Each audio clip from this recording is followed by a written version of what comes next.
शांति। आज 19 अप्रैल 2024। आज की साकार मुरली रंगीन बड़े बड़े अक्षरों में पढ़ें, सुने और मंथन करें। हम मुरली का मंथन प्रातः 6 बजे, साढ़े 4 बजे प्रतिदिन करते हैं। आप सभी भी इस मंथन में सहयोगी बन सकते हैं, क्योंकि मुरली मंथन करने से हम सबके विचारों से जो सत्य निकलता है वो सबके लिए सहयोगी हो जाता है। इसलिए जो भी जुड़ना चाहें, इसी वीडियो के डिस्क्रिप्शन बॉक्स में गूगल मीट और यूट्यूब लाइव का लिंक दिया हुआ है। और यदि आप लिंक से नहीं जुड़ पाते या लिंक आपको प्राप्त नहीं हो पा रहा है, तो आप इसी वीडियो में सामने जो देख रहे एक लाइन नीचे चल रही है, उसमें व्हाट्सएप नंबर दिया है। उस व्हाट्सएप नंबर पर आप अपना लिंक जो है मांग सकते हैं, लिख सकते हैं। हम आपके पास लिंक भेज देंगे। और यदि आप बाद में मुरली पढ़ते हैं तो ध्यान से मुरली सुनते हुए कोई भी बात समझ में नहीं आती, स्पष्ट नहीं होती या लगता है कि इसमें अभी कमी है, तो उस विषय को आप व्हाट्सएप से लिख करके भेज देंगे, ताकि हम उस पर अगले दिन विचार विमर्श कर सकें कि आखिर सच्चाई है तो क्या है। ओम शांति। आज की मुरली का सार। मीठा मीठा बाबा कहते, मीठे बच्चे, बाप आए हैं सारी दुनिया का हाहाकार मिटाकर जय जयकार करने के लिए। सारी दुनिया का हाहाकार मिटाकर जय जयकार करने। पुरानी दुनिया में है हाहाकार और नई दुनिया में है जय जयकार। चारों तरफ हाहाकार अर्थात हाय हाय अर्थात दुख की अभिव्यक्ति। चारों तरफ दुख ही दुख है। इस समय सारी दुनिया में चारों तरफ दुख ही दुख है और नई दुनिया में चारों तरफ सुख ही सुख होगा। तो बाबा आए हैं सारे संसार की आत्माओं को दुख की दुनिया से निकाल सुख की दुनिया में ले चलने के लिए। पुरानी दुनिया में है हाहाकार और नई दुनिया में है जय जयकार। तो परमात्मा आकर हमें वहां ले चलते हैं, इसलिए हमें अब परमात्मा की डायरेक्शन पर चलना है। प्रश्न, कौन सा ईश्वरीय नियम है जो गरीब ही बाप का पूरा वर्षा लेते हैं? बाबा ने ऐसा कौन सा ईश्वरीय नियम बनाया हुआ है जो गरीब ही बाप का पूरा वर्षा लेते हैं, साहूकार नहीं ले पाते? क्या नियम है ऐसा? ऐसा क्या नियम बाबा ने बनाया है जो कोई भी साहूकार उसको नहीं ले पाते और गरीब उसे ले पाते? बाबा गरीब निवास है। बाबा गरीब निवास है। परमात्मा जो है वो गरीब निवास है। एक बात, ये भक्ति मार्ग की बात भी है और ज्ञान मार्ग की भी बात है। और अब बाबा ने कौन सा नियम बनाया हुआ है? ये बाबा गरीब निवास है। बाबा आकर कहते नियम ये है कि ईश्वरीय नियम है, ये पूरा बैगर बनो, जो कुछ भी है उसे भूल जाओ। बैगर किसे कहते हैं, कौन बताएगा? जो भिखारी। समर्पण भी नहीं है। हाँ जी, अपना कहने के लिए कुछ ना हो। जिसके पास अपना कहने के लिए कुछ ना हो वो है बैगर। जिसके पास यदि अपना कहने के लिए एक कटोरी भी है अपना कहने के लिए ये शरीर भी है। यदि वो ये कहता है कि मेरा शरीर, तो भी वो बैगर नहीं है। संसार की कोई भी वस्तु उसके पास कहने के लिए है मेरी है, तो वो बैगर नहीं है। बैगर वो है जिसके पास मेरा कहने के लिए कुछ भी ना हो। हम दुनिया में बैगर समझते थे भिखारी को, जो भी मांगे, परंतु आप देखेंगे कि भिखारियों के पास भी बहुत कुछ होता है। भिखारी भी ब्याज पर पैसे देते हैं, बिजनेस करते हैं। तो हमें बहुत ध्यान से समझना है। बाबा कहते भिखारी माना, बैगर माना जिसके पास मेरा कहने के लिए कुछ भी ना हो। मेरा हाथ, मेरी आंखें, मेरा शरीर, ये मेरा कहने के लिए है ना, तो वो बैगर नहीं है। तो हमें क्या बनना होगा? कैसे पता लगेगा कि हम बैगर बन गए?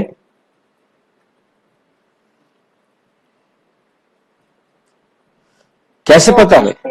जो कुछ भी है तन मन धन बाबा को दे देंगे। तन मन धन बाबा को दे देंगे, फिर हम क्या रहेंगे?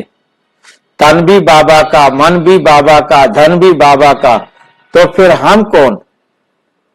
बैगर। हम आत्मा। हम बैगर बन जाएंगे, आत्मा समझेंगे। हाँ, आत्मा हो जाएंगे बस, और कुछ रहा ही नहीं। मैं आत्मा हूं बस। और उसके बाद जो है मेरा कह सकते हैं बाबा को, तब कह सकते हैं मेरा बाबा।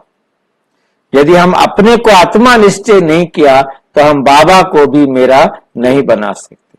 कहते रहे, परंतु बाबा मेरा बनेगा नहीं, क्योंकि जब कोई भी मेरा है बीच में, तो बाबा मेरा नहीं बन सकता।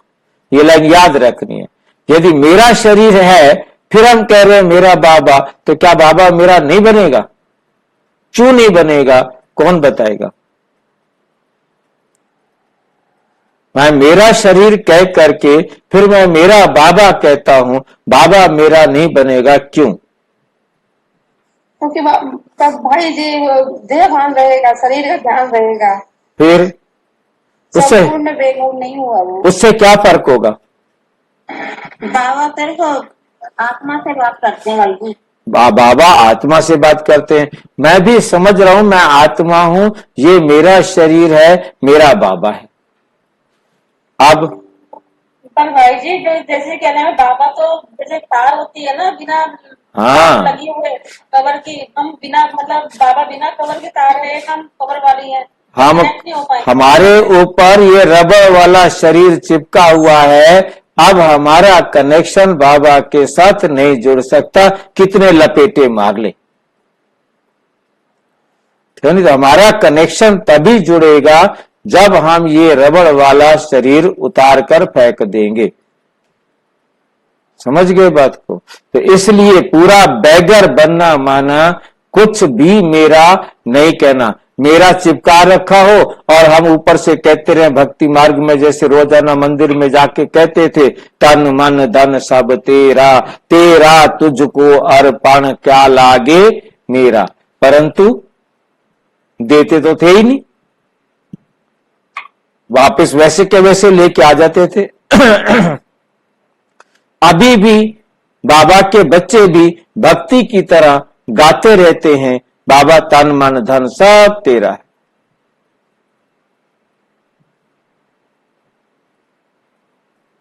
परंतु पूछकर देखिए अपने आप से, क्या हमने बाबा को दिया?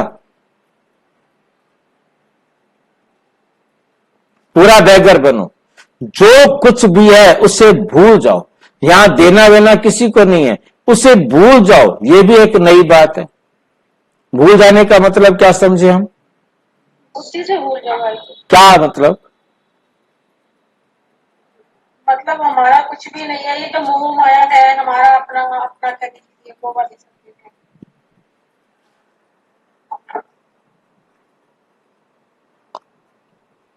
फिर क्या करें हम?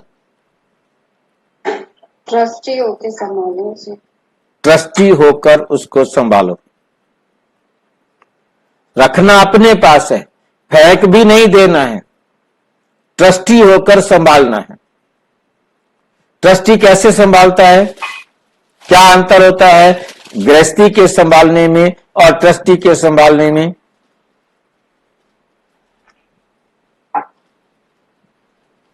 ट्रस्टी के संभालने में और गृहस्थी के संभालने में क्या अंतर है? ट्रस्टी संभालेगा जब किसी और का कह के संभालेगा, और गृहस्थी संभालेगा तो मेरा मेरा कह के संभालेगा। गृहस्थी समझेगा ये मेरा है और ट्रस्टी समझेगा ये मेरा नहीं है, ये तो परम पिता परम आत्मा का है।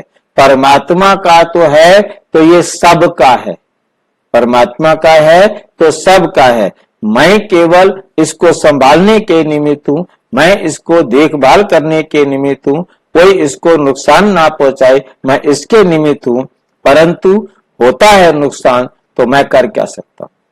मेरी लापरवाही नहीं हो, परंतु उसके बावजूद मेरी सतर्कता के बाद भी कुछ भी होता है तो फिर मैं क्या कर सकता हूं? फिर मुझे दुख नहीं। किसका नुकसान हुआ?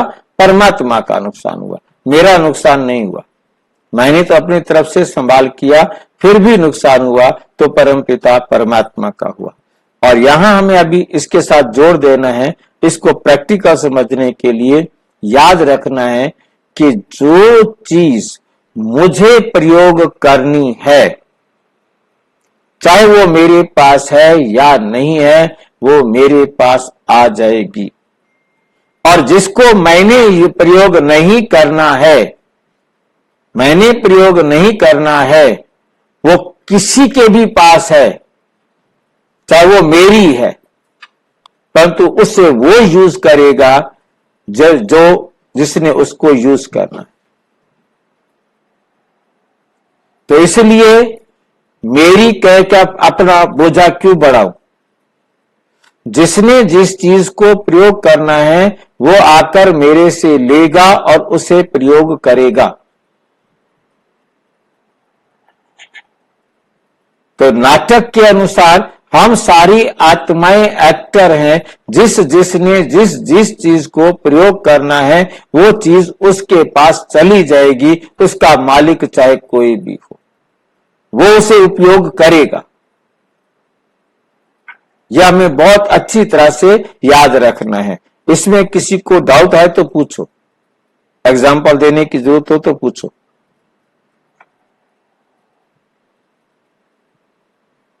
यही एक विधि है जिसके आधार से हम बैगर बनते हैं।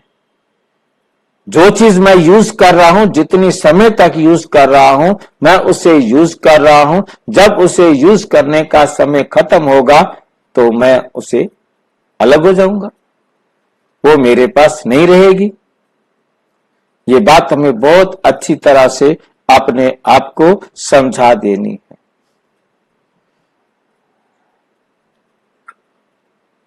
बच्चे बहुत ही भूल जाते हैं, परंतु साहूकार जो अपने को स्वर्ग में समझते हैं उनकी बुद्धि में कुछ भूलता नहीं। गरीब बच्चे क्यों भूल जाते हैं? गरीब बच्चों के पास झोपड़ी है, एक टाइम का खाना है, दे देंगे किसी को भी, ले ले भाई, कल हम और कमा लेंगे। अमीर नहीं दे सकता, उसने तो 5 साल का इकट्ठा करके रखा है अनाज। आईवेल के लिए पैसे बैंक में जमा करके रखे हुए हैं, वो नहीं दे सकता। गरीब तुरंत दे देगा, बुद्धि में कुछ भूलता नहीं। और इसलिए जिनको धन दौलत मित्र संबंधी याद रहते हैं वो सच्चे योगी बन नहीं सकते। जिनको कौन कौन याद रहते हैं?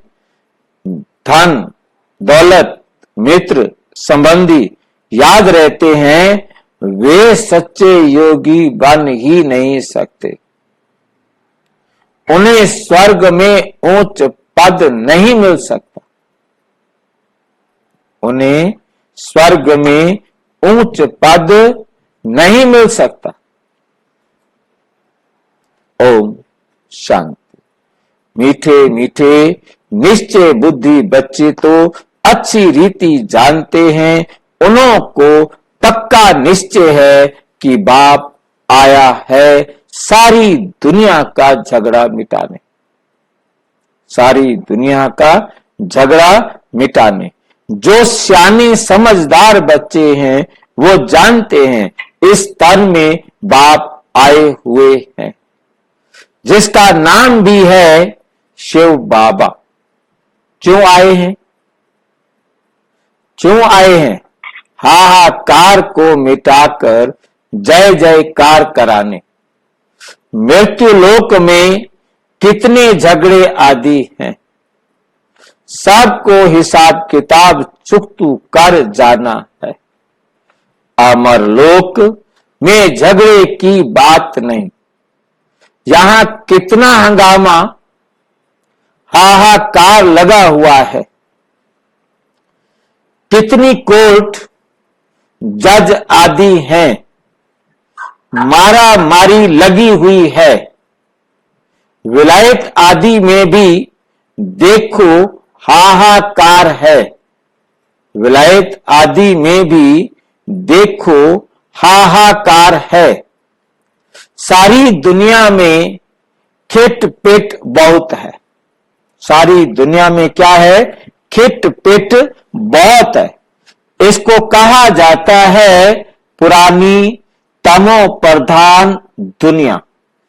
इस खिट पिट जो लगी है सारी दुनिया में, चारों तरफ एक दूसरे को दुख देने पर लगे हुए हैं, इस दुनिया को कहा जाता है पुरानी तमो प्रधान दुनिया। किचड़ा ही किचड़ा है, चारों तरफ गंद ही गंद है, जंगल ही जंगल है। बेहद का बाप ये सब कुछ मिटाने के लिए आए हैं। अभी बच्चों को बहुत सियाना समझदार बनना है। अगर बच्चों में भी लड़ाई झगड़ा होता रहेगा तो बाप के मददगार कैसे बनेंगे? बाबा को तो बहुत मददगार बच्चे चाहिए, सियाने समझू, जिनमें कोई खिट खिट ना हो। ये भी बच्चे समझते हैं ये पुरानी दुनिया है, अनेक धर्म है, अनेक धर्म है, तमो प्रधान विशेष वर्ल्ड है, सारी दुनिया पतित है। पतित पुरानी दुनिया में झगड़े ही झगड़े हैं। इन सब को मिटाने जय जयकार कराने बाप आते हैं। हर एक जानते हैं इस दुनिया में कितना दुख और अशांति है, इसलिए चाहते हैं विश्व में शांति हो। अब सारे विश्व में शांति कोई भी मनुष्य कैसे कर सकेंगे? बेहद के बाप को ठीक कर भीतर में लगा दिया है। ये भी खेल है, ये भी खेल है। तो बाप बच्चों को समझाते हैं, अब खड़े हो जाओ। बस बैठे हुए अच्छे नहीं लगते बाबा को। क्यों कहा है बाबा ने खड़े हो जाओ? क्या करेंगे खड़े होकर? प्रदर्शनी समझाने के लिए। हाँ जी, अच्छा, प्रदर्शनी समझाने के लिए खड़े हो जाए। अब खड़े हो जाओ, बाप के मददगार बनो। बाबा के ज्ञान को, बाबा के संदेश को सब तक पहुंचाने के लिए, सारी दुनिया को पावन बनाने के लिए, अपने आप को पावन बनाने के लिए खड़े हो जाओ। हमें सबसे पहले स्वयं को पावन बनाना है। मैं सुधरूंगा तो जग सुधरेगा। हर एक आत्मा ने अपने आप को सुधारना है। मेरे सुधरने से मुझे देख सारा जग सुधर जाएगा। बाप से अपना राज्य भाग्य लेना है, कम नहीं, अथाह सुख है। बाप कहते हैं मीठे मीठे बच्चे, ड्रामा अनुसार तुमको बेहद का बाप पद्मा पदम भाग्यशाली बनाने आया है। भारत में ये लक्ष्मी नारायण राज्य करते थे। भारत स्वर्ग था। स्वर्ग को ही कहा जाता है वंडर ऑफ वर्ल्ड। स्वर्ग को क्या कहा जाता है? आश्चर्यजनक बात, दुनिया में सबसे बड़ी आश्चर्यजनक बात। स्वर्ग से बड़ा वंडर और कोई इस दुनिया में हो नहीं सकता। चीन की दीवार कहते हैं जिस वंडर ऑफ द वर्ल्ड है, Taj Mahal wonder of the world है, ठीक है नहीं? ऐसे बहुत सारी चीजें जो है ना ढूंढ ढूंढ करके लाते हैं, परंतु बाबा कहते इस धरती पर स्वर्ग ही सबसे बड़ा वंडर ऑफ द वर्ल्ड है। त्रेता को भी नहीं कहेंगे वंडर ऑफ वर्ल्ड, त्रेता के स्वर्ग को नहीं कहेंगे।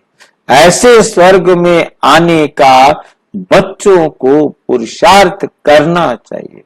सतयुग का जो स्वर्ग है उसमें आने का हम बच्चों को पुरुषार्थ करना चाहिए। पहले पहले आना है। बच्चे चाहते भी हैं हम स्वर्ग में आए, लक्ष्मी व नारायण बने। अभी इस पुरानी दुनिया में बहुत हाहाकार होनी है। इस पुरानी दुनिया में बहुत हाहाकार होनी है। रक्त की नदियां बहनी है। रक्त की नदियों के बाद होती है घी की नदियां। उनको कहते हैं क्षीर सागर। यहां भी बड़े तालाब बनाते हैं। फिर कोई दिन मुकर्रर होता है जो आकर उसमें दूध डालते हैं, उसमें फिर स्नान करते हैं, शिवलिंग पर भी दूध चढ़ाते हैं।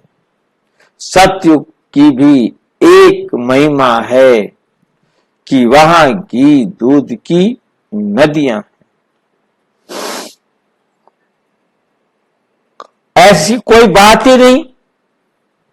हर 5000 वर्ष के बाद तुम विश्व के मालिक बनते हो। इस समय तुम गुलाम हो, फिर तुम बादशाह बनते हो। सारी प्रकृति तुम्हारी गुलाम है। प्रकृति जो है वो तुम्हारी क्या है? गुलाम बन जाती है।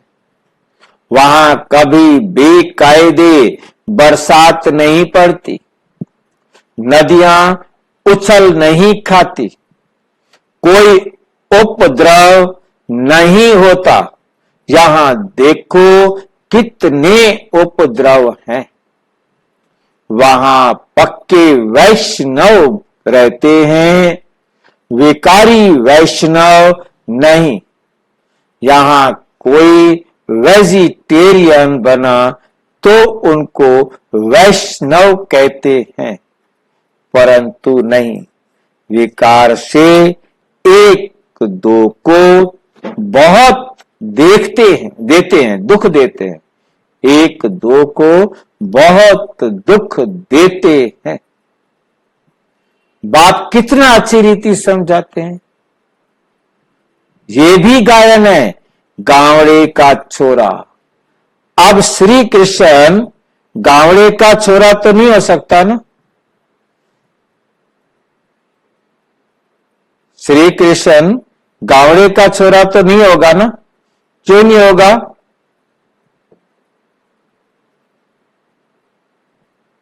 श्री कृष्ण सतयुग का प्रिंस है। सतयुग का प्रथम प्रिंस है, राजकुमार है, ठीक है नी? तो सतयुग में तो वो जब प्रथम प्रिंस है तो वहां वो कैसे गावड़े का छोरा हो सकता है? भाई जी एक चीज पूछो। हाँ जब बोल। वो कृष्ण का जन्म हुआ होगा मतलब तब तो क्या नाम है वो सोनू हीरे जवाहरात के महल नहीं होंगे ना। जब कृष्ण का जन्म होगा तो सोने हीरे जवाहरात के महल नहीं होंगे। जेल में जन्म होता है ना। रावण के कंस के राज्य में जन्म होता है ना। हाँ जी। दिखाते हैं और सतयुग में जन्म दिखाते हैं। तो सतयुग में तो जेल होती नहीं ना। वो कब जेल होती है फिर? जेल कब होगी फिर? भाई तो द्वापर में जब रावण राज्य शुरू होता है, जब कृष्ण तब कृष्ण का जन्म होता है। सतयुग होता है। हाँ जी, संगम पर होता है। संगम पर होता है। संगम पर एक हाँ, संगम पर एक तरफ रावण की जेल है, घोर कलयुग, कंस का राज्य घोर कलयुग, और दूसरी तरफ है सतयुग। ठीक है कि नहीं?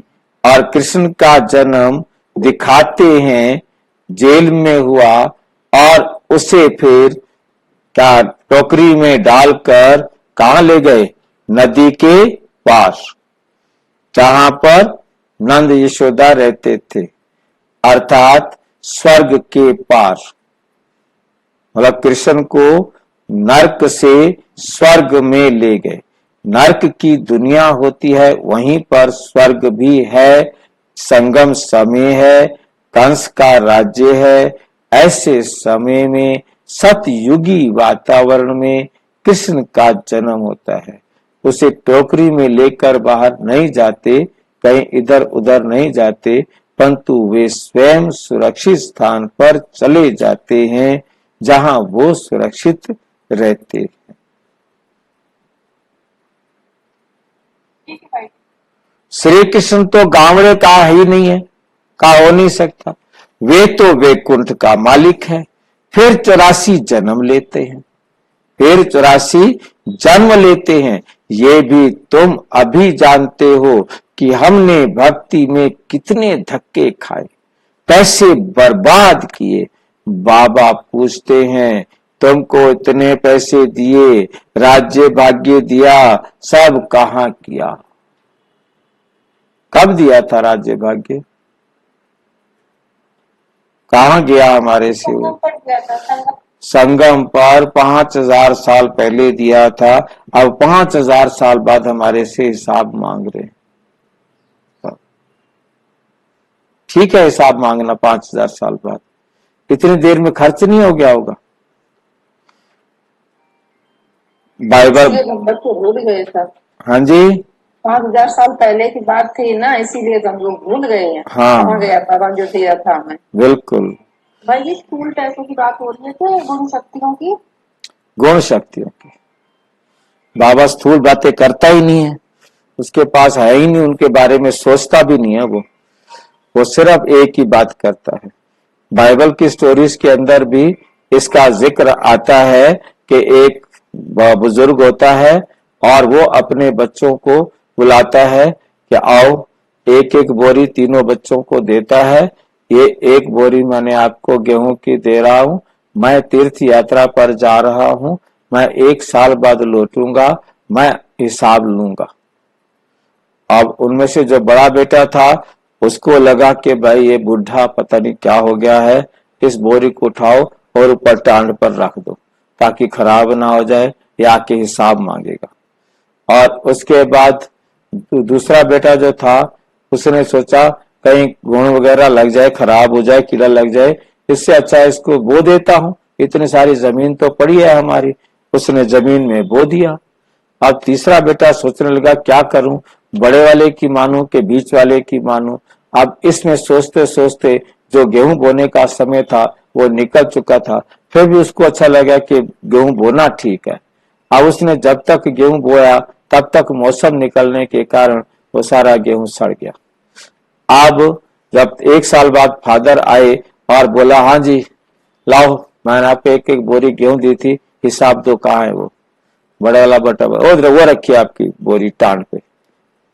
और दूसरा बोला, जी आपने बोरी दी थी, मैंने सोचा कि खेत खाली पड़े हैं, ये जो ना उसकी 20-25 बोरियां गेहूं की बन गई। तो तीसरा बोला, जी मैंने तो सोचा था कि क्या करूं, भाई के बड़े भाई का करूं कि छोटे का करूं, इस बीच में मैंने थोड़ा लेट हो गया, मैंने बोया तो मेरा गेहूं तो सड़ गया। बोले कोई बात नहीं, तुमने पुरुषार्थ किया, तुम वो ऊपर वाली बोरी ले लो। ये नालायक है, इसे कुछ भी देने की जरूरत नहीं है, और ये खेत इसके और वो वाले खेत आपके। मतलब इस समय परमात्मा आकर हम सबको जो कुछ भी दिया था उसका इस समय आकर हिसाब मांगते हैं, और हिसाब कैसे लेना है उसके लायक बन के दिखाना है। और जब हम परमात्मा की डायरेक्शन पर पुरुषार्थ करते हैं, बनकर दिखाते हैं, तब परमात्मा हम सबको क्या देते हैं, कयामत की रात को न्याय देते हैं। हर एक अपने अपने पुरुषार्थ के अनुसार पद पाता है। राज्य भाग्य दिया। हाँ जी, इसमें कयामत की रात किसे कहते हैं? एक टाइम होगा भी 1 सेकंड का, हाँ, आज का पूरा समय चल रहा है वो होगा।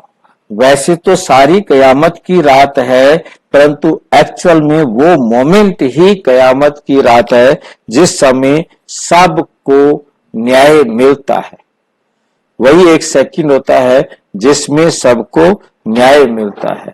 कयामत को दुख भी समझते हैं, क्योंकि दुख तो उस टाइम सबको उतना मिलेगा जितना उसका पार्ट है, परंतु पहले भी पार्ट के अनुसार दुख ज्यादा भोगने पड़ते हैं, इसलिए इसको कयामत का समय कहा जाता है। ठीक है भाई जी। पर भाई जी एक चीज और है मुझे, जैसे कहना में कहा गया है, जैसे 14 साल जैसे भक्ति चली, फिर यही शुरुआत 14 साल जो हुआ, फिर लास्ट में भी 14 साल मतलब होगा, तो नहीं। लास्ट के वो पहली वाली 14 साल गिने जाएंगे या क्या? लास्ट में 14 साल का कोई भी कहीं भी जिक्र नहीं है। लास्ट ये है जो फर्स्ट में हुआ वो लास्ट में भी होगा। 14 जो साल की भट्टी का बताया कि भट्टी का जो चला मतलब काफी भट्टी का कहीं भी वर्णन नहीं है, सिर्फ इतना ही वर्णन है जो लास्ट जो फर्स्ट आदि में हुआ वही फिर अंत में भी होगा। साक्षात्कार जैसे आदि में साक्षात्कार कराया, ऐसे अंत में भी साक्षात्कार होंगे, परंतु आदि के साक्षात्कार और अंत के साक्षात्कार में जमीन आसमान का अंतर है। आदि में जो साक्षात्कार हुए वो भक्ति मार्ग वाले साक्षात्कार थे, और अब बाबा ने जो आकर के कराए वो है वंडरफुल बात, वो अलग चीज है, वो अलग चीज थी।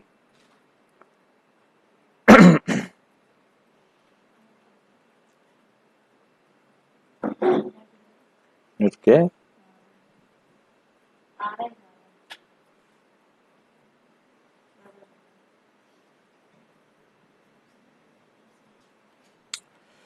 तो भक्ति मार्ग के अंदर हम जब शुरू में आए थे तब हमारा जो साक्षात्कार का रूप था हमें दिखाया गया, चित्र दिखाए गए, आकृतियां दिखाई गई, सतयुग का साक्षात्कार कराया गया। उस समय जो भाई बहन आए थे उन्होंने स्वर्ग को देखा। उन दादियों का है कि हमने स्वर्ग को देखा कि पवित्रता है, तो हमने बस उस स्वर्ग की पवित्रता को देख करके ही हमने धारण कर लिया कि हमको भी पवित्र रहना है। और अब पवित्रता के लिए दुनिया भर के तर्क देने पड़ते हैं, दुनिया भर के उदाहरण देने पड़ते हैं, दुनिया भर की बातें समझानी पड़ती हैं, तब जाकर के कोई मानता है कि हाँ हमें पवित्र रहना चाहिए। तो ये भी साक्षात्कार है जहां तर्क के द्वारा वो स्वीकार करते हैं कि हमको पवित्र रहना चाहिए। और वो स्वीकार कर उन्होंने स्वीकार सिर्फ सुना और किया। उनके सुनने में उन्होंने देखा कि सतयुग की दुनिया में पवित्रता है, तो बस उन्होंने भी अपने जीवन में पवित्रता को धारण कर लिया। ये वंडरफुल बात है ना, कि उनकी पवित्र धारणा में और हमारी पवित्रता की धारणा में कितना अंतर है। उनको साक्षात्कार हुआ तब किया, और अब हमें बाबा मुरलियों में स्पष्ट किया, समझ में आना ही साक्षात्कार है। समझ में आना ही साक्षात्कार है। बाकी ऐसे कोई देखना जरूरी नहीं है कि हम किसी चीज को देखेंगे उसका साक्षात्कार होगा तब हम मानेंगे। अब बाबा ने मुरलियों में बड़ा क्लियर भेज दिया मैसेज कि ये समझ में आ गया तो समझो साक्षात्कार हो गया। तो भाई जी हम ऑलरेडी भट्टी में ही तो है रोज, कौन? मतलब रोज जो पेपर आ रहे हैं या कुछ भी रोज भट्टी में ही तो है हम। हाँ, रोजाना भट्टी में है, हर एक आत्मा भट्टी में है, परंतु भट्टी में तब है जब वो बाबा की श्रीमत की आग जला रखी है। यदि बाबा की श्रीमत की भट्टी में आग ही नहीं जला रखी, आग लगा नहीं रखी, आग लगा जानते हैं ना हाँ जी हाँ जी। क्या होता है? जैसे आपने बताया था मतलब दो फियांसे हैं, उनको एक दूसरे की आग लगी हुई है, तो ऐसे हमें बाबा की आग लगी हुई है। जब किसी से प्यार हो जाता है, जब किसी से प्यार हो जाता है तो कहते हैं इसको तो उसकी आग लगी हुई है। मतलब उसे और कुछ याद ही नहीं आता, उसे कुछ ध्यान ही नहीं आता। जिससे प्यार होता है बस उसी को ही याद करते रहते हैं। उनको बस हर काम करते हुए, हर देख जहां भी कुछ कर रहे हैं, सिर्फ एक वही याद होता है। इसी प्रकार से जब ऐसे हमें बाबा की श्रीमत के सिवाय और कुछ भी ना सूझे, तब समझो कि हमें बाबा की आग, प्यार की आग लगी हुई है। उस आग में हम पक रहे हैं, अपने एक एक दाग को, एक एक कमी को अपने जीवन से निकाल रहे हैं। ये भट्टी है। यदि हम निकाल नहीं रहे हैं, सिर्फ हम सोचे कि मुरली सुन लिया है, चलो ठीक है, थोड़ी देर बाबा को योग भी लगा लिया है, और क्या करे बताओ, कितना करे? सारा काम मैंने करना है क्या? कुछ बाकियों को भी तो करने दिया जाए, नहीं तो सारे पद मेरे को ही मिल जाएंगे। अकेला बैठकर कैसे सारे पद संभालूंगा? कुछ पद तो दूसरों को भी दे दिए जाए। हाँ जी। लास्ट में डेली पास होगा तभी भी तो लोग छोड़ के जाएंगे, जैसे पहले छोड़ के चले गए। बेगरी पाठ का पेपर लास्ट में उस प्रकार का नहीं आना जैसा वहां आया था। ये पेपर सबके अलग अलग आते हैं। जब हम सारे ज्ञान में चल रहे हैं, किसी के पेपर शुरू शुरू में आ जाते हैं, किसी के पेपर बीच में आते हैं, किसी के पेपर लास्ट में आते हैं। शुरू शुरू में तो कोई बना नहीं करते, लास्ट में ऐसा पेपर आता है, डंडे लेके खड़े हो जाते हैं, मार पिटाई के लिए तैयार हो जाते हैं। मतलब बहुत, मतलब हर एक का पेपर कब आएगा वो उसका अपना कार्मिक अकाउंट है। बाबा पूछते हैं तुमको कितने पैसे दिए? राज्य भाग्य दिया, सब कहां गया? राज्य भाग्य दिया, सब कहां गया? तुमको विश्व का मालिक बनाया, फिर तुमने क्या किया? बाप तो ड्रामा को जानते हैं, नई दुनिया सो पुरानी दुनिया, पुरानी दुनिया सो नई दुनिया बनती है। ये चक्र है, जो कुछ पास्ट हुआ वे फिर रिपीट होगा। पाप कहते हैं अभी थोड़ा समय है, पुरुषार्थ कर भविष्य के लिए जमा करो। पुरानी दुनिया का सब कुछ मिट्टी में मिल जाना है।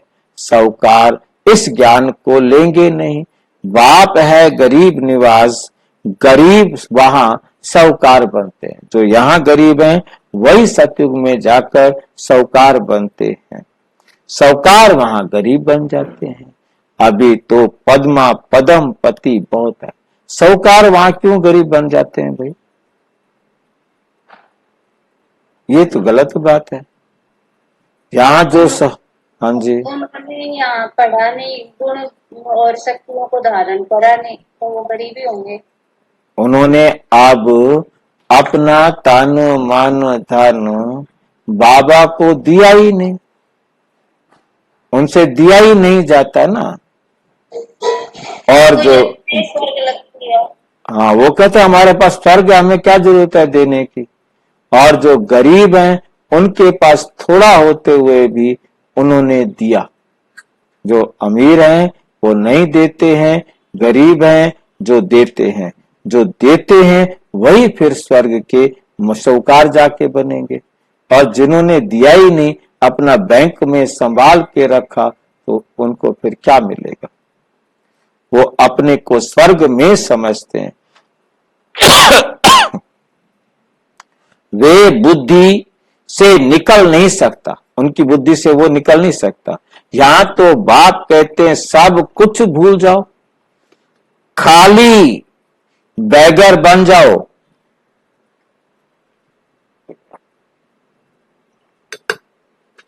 आजकल तो किलोग्राम, किलोमीटर आदि क्या क्या, भारत जब ये मूल्य चली उस टाइम भारत में अंग्रेजों के हिसाब से यहाँ किलोग्राम और ग्राम और ये किलोमीटर वगैरह लाए, वरना पहले यहाँ मील हुआ करते थे, शेर हुआ करते थे। तो जो राजा गद्दी पर बैठता है वो अपनी भाषा चलाते हैं, विलायत की नकल करते हैं, अपना अक्ल तो है नहीं, तमो प्रधान है।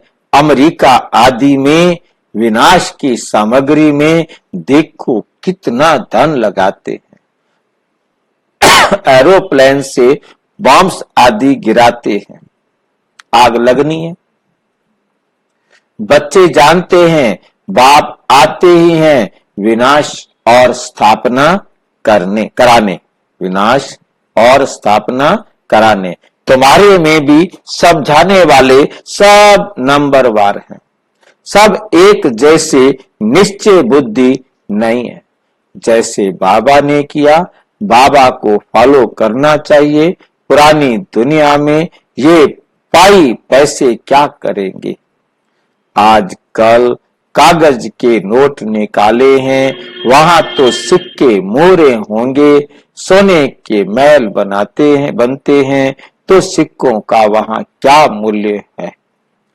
जैसे कि सब कुछ मुफ्त में है, सतो प्रधान धरती है ना, अभी तो पुरानी हो गई है, वे है सतो प्रधान नई दुनिया, बिल्कुल नई जमीन है। तुम सूक्ष्म वतन में जाते हो तो सूबी रस आदि पीते हो, परंतु वहां झाड़ आदि तो है नहीं, ना मालूम मूल वतन में ये में है। जब तुम वैकुंठ में, सूबी रस क्या होता है? जैसे यहाँ मौसमी है ऐसे वहां पर भी कोई फल है जिसका रस पी के आते हैं, परंतु इसके साथ साथ बाबा ने ये भी बताया कि सूक्ष्म वतन में झाड़ होंगे ही नहीं, वहां सूबी रस कहां से आया, फल कहां से आया, क्या पी के आए। अब आप सारी बात समझ सकते हैं, इतनी बात से यदि आप समझ जाएं तो।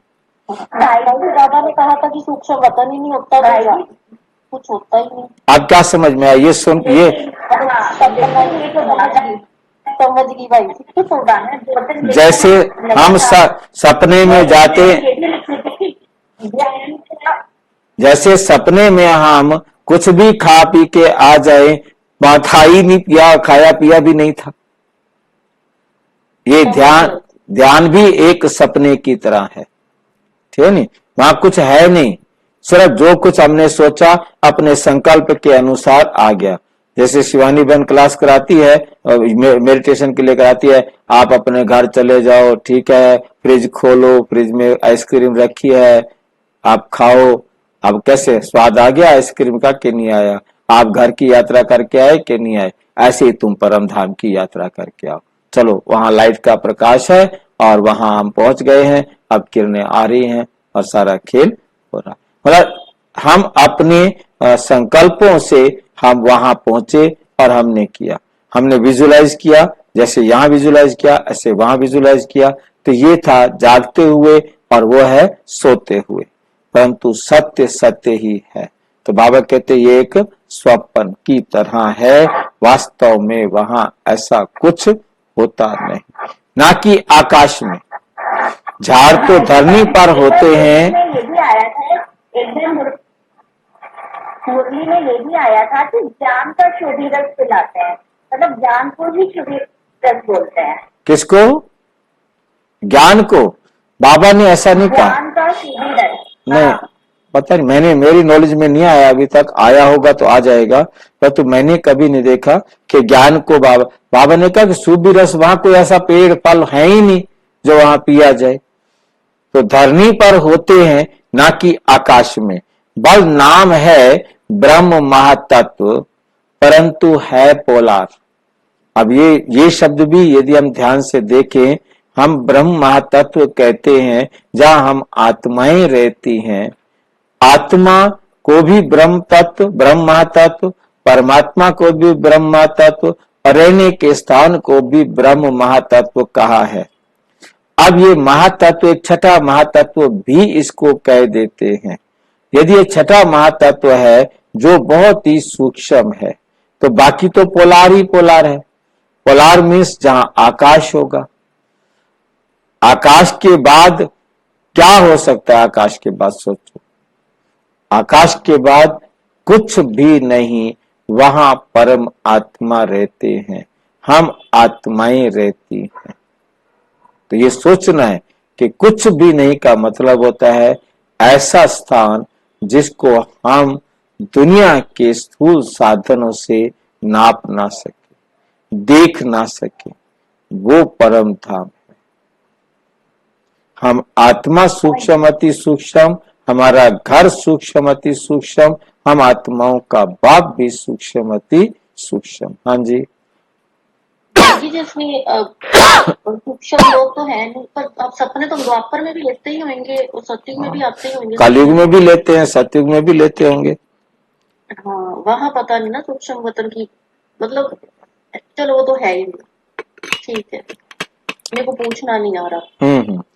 जैसे ये स्टार ठहरे हुए हैं आकाश में, वैसे तुम बहुत छोटी छोटी आत्माएं हो, ठहरी हुई हो। स्टार्स देखने में बड़े आते हैं, ऐसे नहीं कि ब्रह्म तत्व में कोई बड़ी बड़ी आत्माएं होंगी। ये बुद्धि से काम लेना है, विचार सागर मंथन करना है, तो आत्माएं भी ऊपर में ठहरती हैं, छोटी बिंदी हैं। ये सब बातें तुमको धारण करनी है। तब किसको धारण करा सकेंगे? टीचर जरूर खुद जानते हैं, तब तो औरों को पढ़ाते हैं, नहीं तो टीचर ही काहे का। परंतु यहाँ टीचर्स भी नंबरवार हैं। तुम बच्चे वैकुंठ को भी समझ सकते हो, ऐसे नहीं कि तुमने वैकुंठ नहीं देखा, समझ सकते हो। ऐसे नहीं कि तुमने वैकुंठ नहीं देखा, बहुत बच्चों ने साक्षात्कार किया है। वे वहां स्वयंवर कैसे होता है, क्या भाषा है, सब कुछ देखा है। पिछाड़ी में भी तुम साक्षात्कार करेंगे। समझ रहे हैं बात को? परंतु करेंगे वही जो योग युक्त होंगे, जो योग युक्त होंगे, जिनका कनेक्शन परमात्मा के साथ जुड़ा हुआ होगा। तो यहाँ हमारा जो साक्षात्कार है वो सूक्ष्म दृष्टि से देखने वाला नहीं, वे बुद्धि से जानने वाला होगा। हम बुद्धि, हाँ जी। वो पहले वाला साक्षात्कार टफ था या ये? वो तो सबसे आसान था, जादू मंत्र का खेल था। ये टफ था ना, तब तो बाबा ने दिखा देते थे।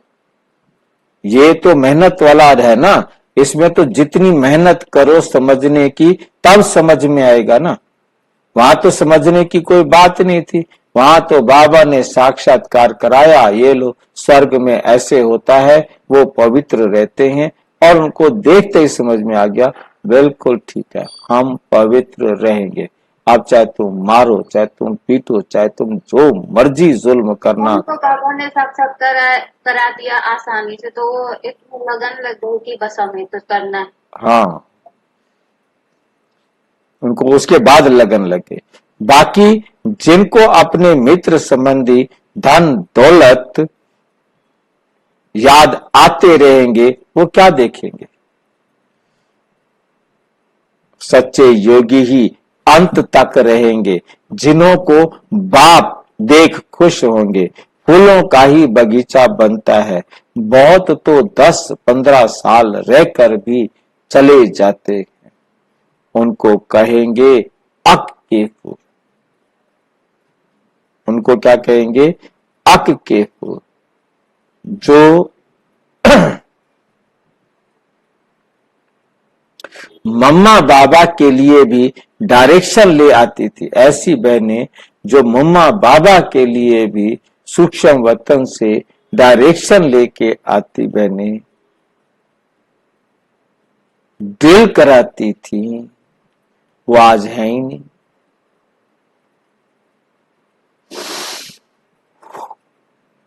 ये बच्चियां भी जानती हैं और बाप दादा भी जानते हैं कि माया बड़ी जबरदस्त है।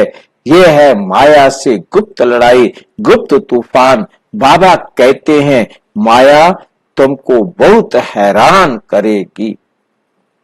ये हार जीत का बना हुआ ड्रामा है। तुम्हारी कोई हथियारों से लड़ाई नहीं है। ये भी भारत का प्राचीन योग नामी ग्रामी है।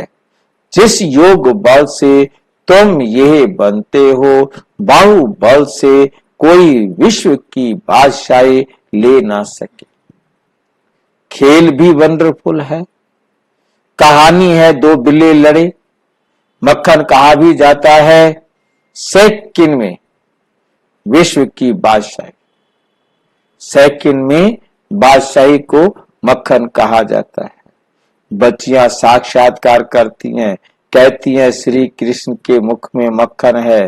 वास्तव में श्री कृष्ण के मुख में नई दुनिया देखते हैं। योग बल से तुम विश्व की बादशाही ले रहे हो। विश्व की बादशाही रूपी मक्खन लेते हो। राजाई के लिए कितनी लड़ाई होती है और कितने लड़ाई से खत्म होते हैं। इस पुरानी दुनिया का हिसाब किताब चुकतू होना है। इस दुनिया की कोई भी चीज रहनी नहीं है। बाप की श्रीमत है बच्चे, hear no evil, see no evil, think no evil, do no evil, talk no evil. उन्होंने बंदरों का एक चित्र बनाया है। आजकल तो मनुष्यों का भी बनाते हैं। आगे चीन की तरफ से हाथी दांत की चीजें आती थी। चूड़ियां भी कांच की पहनते थे। यहाँ तो जेवर आदि पहनने के लिए नाक कान आदि भी छेदते। बताओ, खून निकलवाओ नाक कान का, फिर उसमें लटका दो।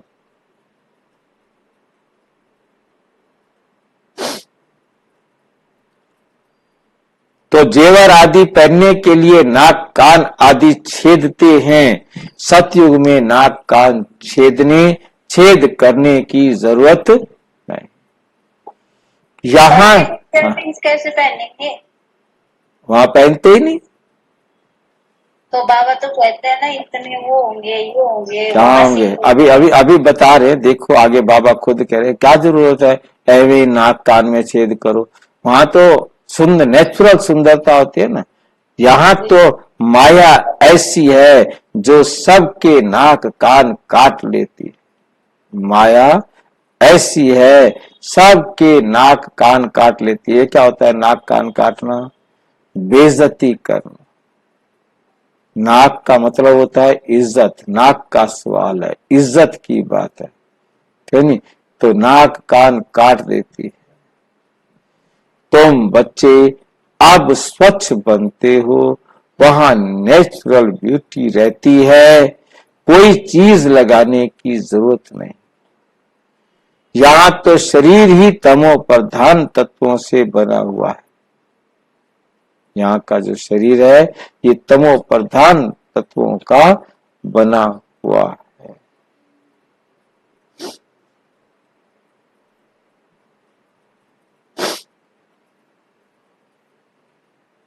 इसलिए बीमारियां आदि होती हैं। वहां ये बातें होती नहीं। सतयुग में ये बातें नहीं होती। अभी तुम्हारी आत्मा को बहुत खुशी है कि हमको बेहद का बाप पढ़ाकर नर से नारायण अथवा अमरपुरी का मालिक बनाते हैं। इसलिए गायन है अति इंद्रिय सुख पूछना हो तो गोपियों से पूछो। भक्त लोग इन बातों को नहीं जानते हैं। तुम्हारे में भी खुशी रहे, इन बातों का को सिमरन करते रहो, सिमरन करते रहें। ऐसे बच्चे बहुत थोड़े हैं।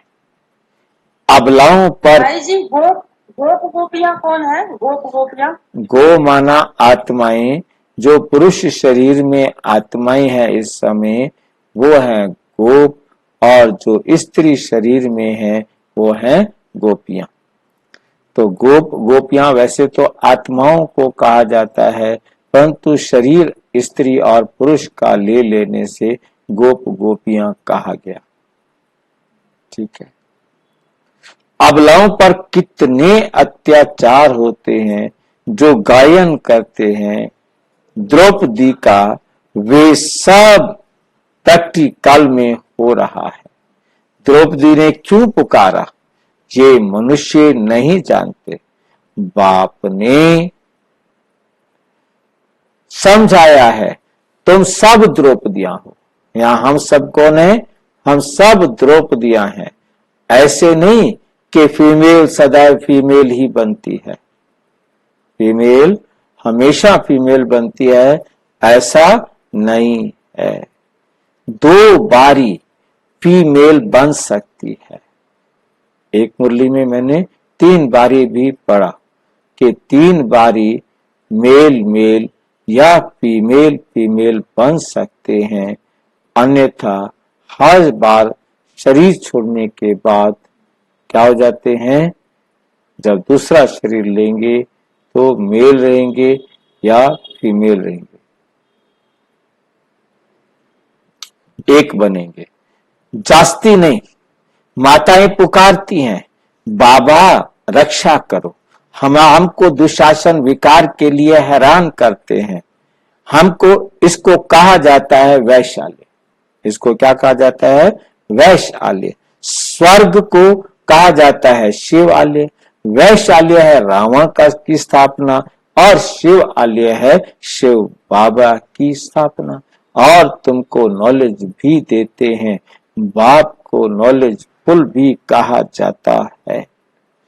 ऐसे नहीं कि नॉलेजफुल माना सबके दिलों को जानने वाला, नहीं। इनसे फायदा क्या? दिलों को जानने से क्या फायदा होगा? मैं तुम्हारे दिल की बातें जानूं, बाबा कहते, तो मुझे क्या फायदा होगा?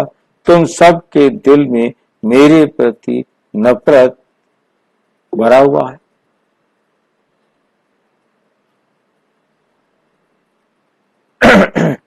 ये सृष्टि के आदि मध्य अंत की नॉलेज मेरे बिगर कोई दे न सके। मैं तुमको बैठ पढ़ाता हूँ, ज्ञान सागर एक ही बाप है, वहां है भक्ति की प्रालब्ध। सतयुग त्रेता में भक्ति होती नहीं, पढ़ाई से ही राजधानी स्थापन होती है, हो रही है। प्रेसिडेंट आदि को देखो, कितने वजीर एडवाइस देने के लिए वजीर रखते हैं। सतयुग में वजीर रखने की दरकार नहीं होती।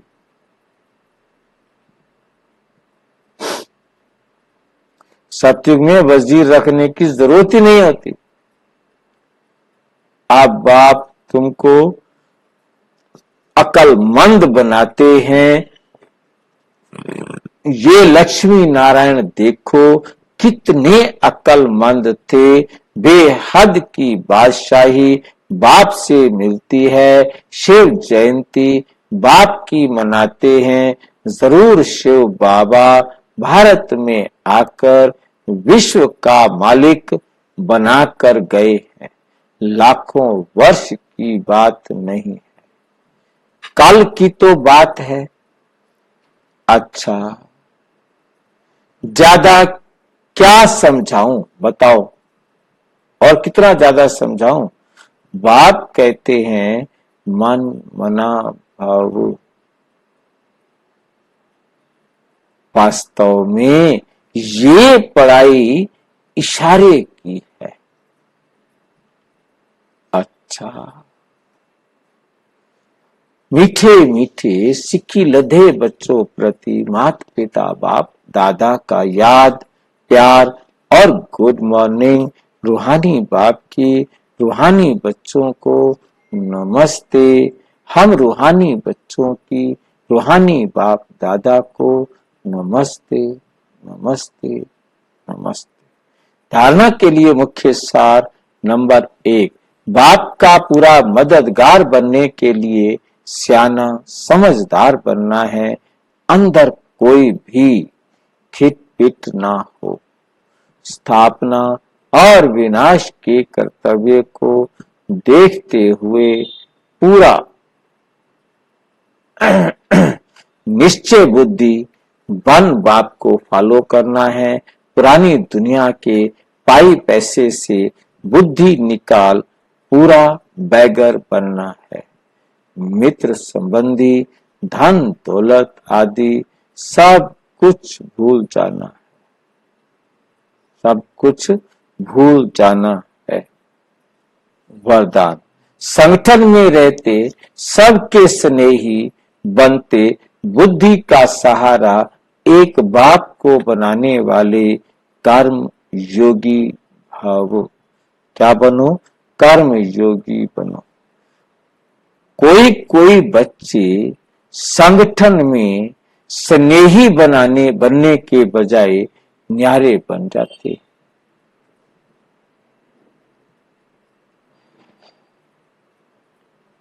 डरते हैं कि कहीं फंस ना जाएं।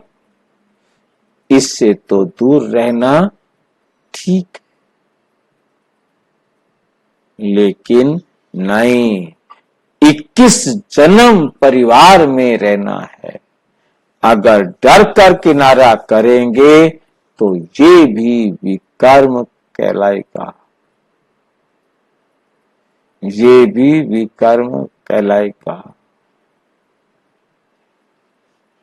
क्या वंडरफुल बात है ना।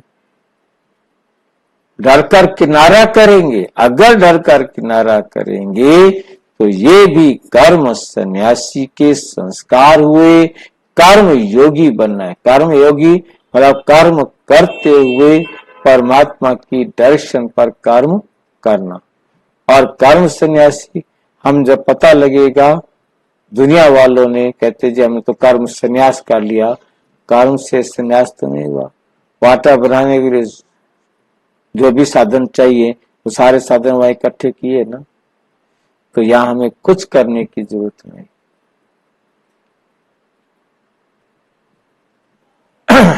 संगठन में रहो, सबके स्नेही बन। घर बार छोड़कर जंगल में नहीं जाना।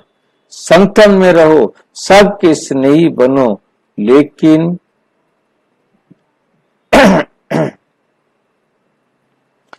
बुद्धि का सहारा एक बाप, लेकिन बुद्धि का सहारा एक बाप हो, दूसरा ना कोई। बुद्धि को कोई आत्मा के साथ गुण व कोई विशेषता आकर्षित ना करे, तब कहेंगे अकर्म योगी। तब वो क्या कहेंगे? कर्म योगी, पवित्र आत्मा। कर्म योगी भी और पवित्र आत्मा भी। स्लोगन है, बाप दादा के राइट हैंड बनो। दूसरा क्या था? लेफ्ट हैंड नहीं। दूसरा क्या होता है हमारे लेफ्ट हैंड, मतलब उल्टे रास्ते पर चलने वाला नहीं बनना है। हमें राइट हैंड बनना है, हमें लेफ्ट हैंड नहीं बनना है। अच्छा, ओम शांति। और विस्तार से जानने के लिए प्रजापिता ब्रह्मा कुमारी ईश्वरीय विश्वविद्यालय के किसी भी सेवा केंद्र पर संपर्क करें। 9213106996 पर केवल फोन नहीं। ओम शांति।